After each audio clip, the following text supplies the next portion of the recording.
একদিন হঠাৎ মনে হবে তুমি কতটা গুরুত্বপূর্ণ ছিলে কারো জীবনে। একজন ছিল যে প্রতিদিন তোমার খোঁজ নিত, যে প্রতিটা ক্ষুদ্র মুহূর্তে তোমার কথা ভাবত, যার কাছে তুমি শুধুই শখের মানুষ।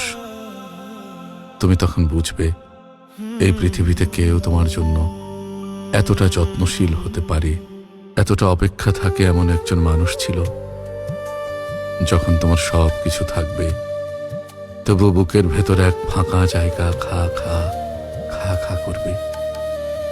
তখন তোমার উপলব্ধি হবে একজন মানুষ ছিল যার কাছে তুমি পৃথিবীর সবচেয়ে সুন্দর অনুভূতি, তার সবচেয়ে প্রিয় মানুষ, কিন্তু তুমি কখনো সেই মূল্য দিতে শেখনি।